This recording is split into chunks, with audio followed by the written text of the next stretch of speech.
என் இனிய ஜோதிட சொந்தங்கள் அனைவருக்கும் என் அன்பான வணக்கங்கள். மாய் ரிஷி அஸ்ட்ரோ உங்களை அன்போடு வரவேற்கிறது. நம்ம இப்போ உபநட்சத்திர ஜோதிடம், அந்த உயர்ந்த நிலை, உன்னதமான ஒரு மாடிஃபைடு ஸ்டெல்லர் அஸ்ட்ராலஜி அப்படிங்கிற கான்செப்டை பற்றி பேசுகிறோம். அதாவது இந்த உபநட்சத்திரத்தை கண்டுபிடித்த முன்னோர்களுக்கு அன்பான வணக்கங்கள், வாழ்த்துக்கள். அவர்களை எப்பொழுதும் நாம் மனமாற நினைச்சுக்கிறோம். இப்போ நம்ம பேசுறது உபநட்சத்திரத்தினுடைய பாவமுனை உள்தொடர்பு. பாவத்தொடர்பை பார்த்தோம், பாவ முனை தொடர்பு பார்த்துட்டோம். பாவமுனை உள்தொடர்பு அப்படிங்கிறத என்னன்னு பார்க்க போகிறோம். இந்த பாவமுனை உள்தொடர்புன்னா என்ன அப்படிங்கிறத பேசப்போகிறோம். உங்களுடைய ஜோதிட ஆசிரியர் ஜெய்பாபா கலைப்பிரியர் பேசுகிறேன். எங்களோட நீங்கள் தொடர்பு கொள்ளணும் அப்படின்னா எங்களுக்கு நீங்கள் தொடர்பு நீங்கள் தொடர்பு கொள்ள வேண்டும். 97 86 420 385 இந்த எண்ணுக்கு நீங்க தொடர்பு கொள்ளலாம். சரி, இப்ப நம்ம பேச போறோம். பாவம் முனை தொடர்பு அப்படிங்கிறத பத்தி ஏற்கனவே ஒரு வீடியோ போட்டுட்டோம். அது ஒரே பாவத்துக்கு ஒரே கிரகம் ஒன்றுக்கு மேற்பட்ட பாவங்களுக்கு உபநட்சத்திரமாக வந்தால் இதெல்லாம் உபநட்சத்திரம்னு அர்த்தம். இந்த பாவத்தை இயக்கக்கூடிய கிரகங்கள் உபநட்சத்திரமா இருக்குன்னு அர்த்தம். குரு 4ஆம் பாவத்துக்கும் 6ஆம் பாவத்துக்கும் பாவ முனையிலேயே தொடர்பு வந்துருச்சு. 4ம் 6ம் பாவ முனையில தொடர்பு வந்திருக்கு. இப்ப உள்தொடர்புனா என்ன அப்படின்னு பார்க்கிறோம். இப்ப சூரியன் அவருடைய ஜாதக கட்டத்துல, அவருடைய ராசி கட்டத்துல எந்த நட்சத்திரத்தில் இருக்காரு, எந்த உபநட்சத்திரத்தில் இருக்காருன்னு பார்க்கணும். இப்போ உதாரணம் பாருங்க, சூரியனை மட்டும் எடுத்திருக்கோம். சூரியன் புதனுடைய நட்சத்திரத்திலையும் சனியனுடைய உபநட்சத்திரத்தில் இருக்கார். இந்த புதன்ங்கிற கிரகம் இந்த 12 பாவத்துக்கு எங்கேயாவது சப்ளாடா வந்திருக்காருன்னா 3வது வீட்டுக்கு வந்திருக்காரு. அதனால இந்த 1ஆம் பாவம் சூரியன் 3வது வீடோட தொடர்பாயிடுச்சு. புதன் ரீதியாக உள்முனை தொடர்பு, உள்ள போய் தொடர்பாகுது. இப்ப இந்த புதன் 3ஆம் பாவத்துக்கு இருக்கிறதுனால இந்த சூரியன் என்ற நட்சத்திரம் புதன் எந்த பாவத்துல சப்ளாடா வந்திருக்காரு அப்படின்னா 3ஆம் பாவத்துக்கு வந்திருக்காரு. அப்ப எப்படி வந்திருக்காருன்னு பாருங்க. இந்த புதன் இங்க வந்துட்டாரு. அப்ப புதன் தொடர்பாயிடுச்சு. இப்ப புரிஞ்சுச்சா? புரிஞ்சுச்சு. அப்ப இந்த மறைமுகமா இதோட தொடர்பாயிடுச்சு. நேரடியான தொடர்பு இல்ல, இதன் மூலமாக இது தொடர்பாயிருக்கு அப்படின்னு நம்ம எடுத்துக்கிட்டோம். எப்படி? தானே ஒரு பாவத்துக்கு உபநட்சத்திரமாக வருவதும் தான் அமர்ந்த நட்சத்திராதிபதி பாவத்தின் உபநட்சத்திரமாக வருவதும் ஒரு தொடர்பு அப்படின்னு எடுத்துக்கிட்டோம். இப்ப அடுத்து இந்த சூரியன் என்ற உப நட்சத்திரத்தை பார்த்துட்டோம். உபநட்சத்திரம் சனி. சனி எந்த வீட்டுக்காவது சப்ளாடா வந்திருக்காரு அப்படின்னா 5ஆம் வீட்டுக்கு வந்திருக்காரு. அப்ப 5ஆம் வீட்டையும் உள் முனையில போய் உள் வழியா போய் தொடர்பு ஏற்படுத்தி விடுகிறது. அப்போ 1ஆம் வீட்டுக்கு 3, 5ஓட தொடர்பு ஆயிடுச்சு அப்படிங்கிறத நம்ம எடுத்துக்கிறோம். அப்போ 1வது வீடு தானாக இயங்காமல் 1ஆம் வீட்டை இயக்கக்கூடிய கிரகம் சூரியன் தான். அந்த சூரியன் நின்ற நட்சத்திரம் புதன், நின்ற உபநட்சத்திரம் சனி.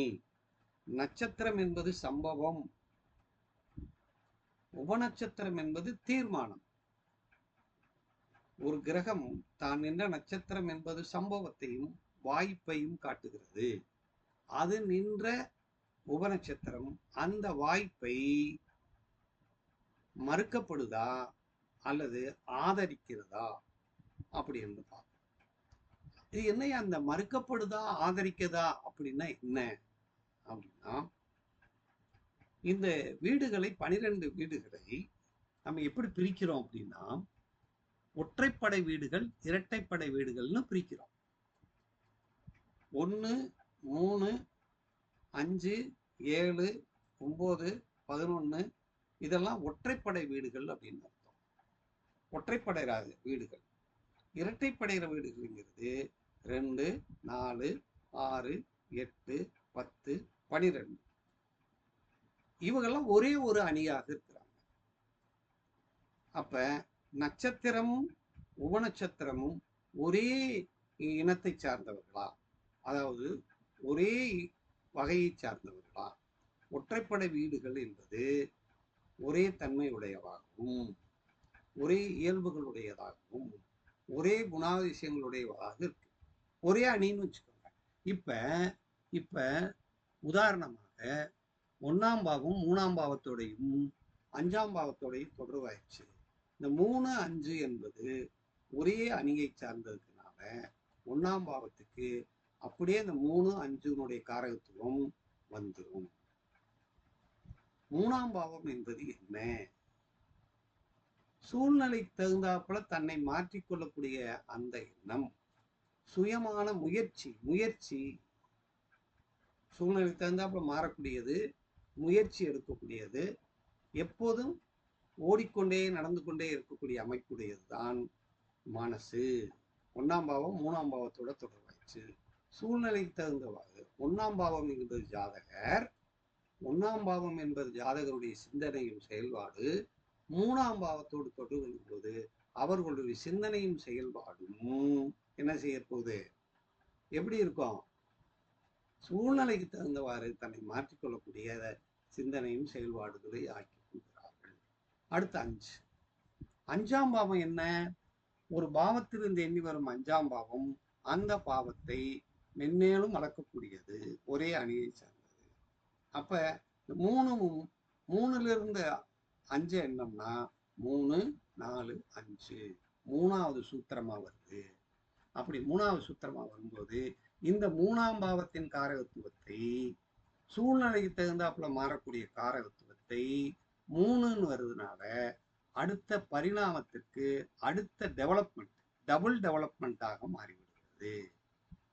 அப்ப சூழ்நிலைக்கு தகுந்தவாறு முடிவெடுக்கக்கூடிய அந்த ஆற்றல் மேலும் மேலும் டெவலப் ஆகக்கூடிய சக்தி இருக்கிறது. 5ஆம் பாவம் என்பது நம்ம நல்லா பார்த்தோம்னா 5ஆம் பாவம் என்பது எப்படி? இது ஆழ்ந்த அறிவு, திறமை. அப்ப ஜாதகர் எப்படிப்பட்டவராக இருப்பார்னா சூழ்நிலைக்கு தகுந்தவாறு தன் சிந்தனையை மாற்றிக்கொண்டு திறமை உள்ள நபராக இருக்கக்கூடியவராக இருப்பார். எப்படி எடுக்கிறோம் பாருங்க. இதுதான் உள்முனை, உள்ள போய் அப்படி தொடர்பு ஏற்படுது. இது பாவ முனை உள்தொடர்பு. பாவ முனை இந்த பாவத்தினுடைய உள்தொடர்பு. நட்சத்திரத்தின் ரீதியாகவும் உபநட்சத்திரத்தின் ரீதியாகவும் தொடர்பு கொண்டால் அதற்கு உள்தொடர்பு என்று பெயர். எவ்வளவு சிம்பிளான விஷயம். அப்ப உள்தொடர்பு என்பது என்ன அப்படின்னா நட்சத்திரத்தின் வழியாக, இன்னும் சுருக்கமாக சொல்லப்பட்டோம்னா ஜாதகர் நட்சத்திரம் என்பது விருப்பத்தை சொல்லும், அவனுடைய ஆசையை சொல்லும். அது நின்ற உபநட்சத்திரம் என்பது அந்த ஆசை நிறைவேறுமா நிறைவேறாதா என்று சொல்லும். இப்ப நட்சத்திரம் காட்டிய பாவத்தை உபநட்சத்திரம் தடுக்குதா, கெடுக்குதா, வளர விடுதா, 2 மடங்கு வளர விடுமா, இடையில் துண்டிக்குமா, போட்டி ஏற்படுதா, சம விளைவை தருகிறதா, சுப விளைவை தருகிறதா, எதிர்மறையாக இருக்கிறதா, முன்கூட்டியே டெவலப் ஆகுதா, முன்கூட்டியே வளர்த்துருதா, அல்லது அது வேரோடு சாய்ச்சல்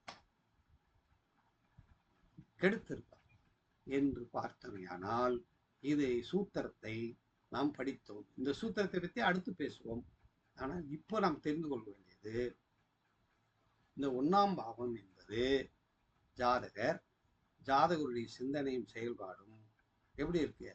முயற்சி செய்யக்கூடியவராகவும் இருக்கிறார், மாறுதலுக்கு உட்பட்டவராகவும் இருக்கிறார், சூழ்நிலை தகுந்தவாறு சிந்தனை செய்யக்கூடியவராகவும் திறமை உள்ளவராகவும் ஆழ்ந்த சிந்தனை உள்ளவராகவும் இருக்கக்கூடியவராகவும் இருப்பார். விளையாட்டு எண்ணக்கூடியவராகவும் சுபர செலவுகள் செய்யக்கூடிய அந்த சிந்தனை அவற்ற இருக்கு.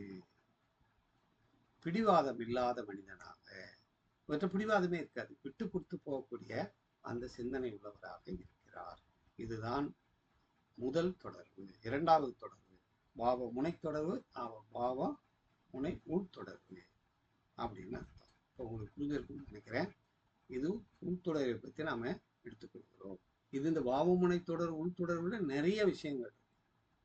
இது இது எப்படி வருது, எப்படி தொடர்பு ஏற்படுது, 12 பாவங்களையும் 12 பாவத்தில் எப்படி தொடர்பு ஏற்படுத்தலாம், ஒவ்வொரு தொடர்புகளை பற்றி என்னென்ன பலன் வரும் அப்படிங்கிறத நம்ம பாருங்க. 1ஆம் பாவம்ங்கிறது சூரியன். அப்ப சூரியன்ன்றது நிர்வாகம், சூரியனுங்கிறது ஆளுமை, சூரியனுங்கிறது எதையா இருந்தாலும் பார்ப்போம், அஞ்சாத நெஞ்சர்.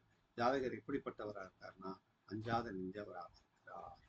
எதையும் ஆளுமை செய்யக்கூடியவராகவும் நிர்வாகத்திறமை மிக்கவராகவும், அதையும் எப்படி சூழ்நிலைக்கு தகுந்தாப்புல திறமையான நிர்வாகத்திறமை உள்ளவராகவும் அப்படி இருக்கக்கூடிய நபராக இருக்கிறார்.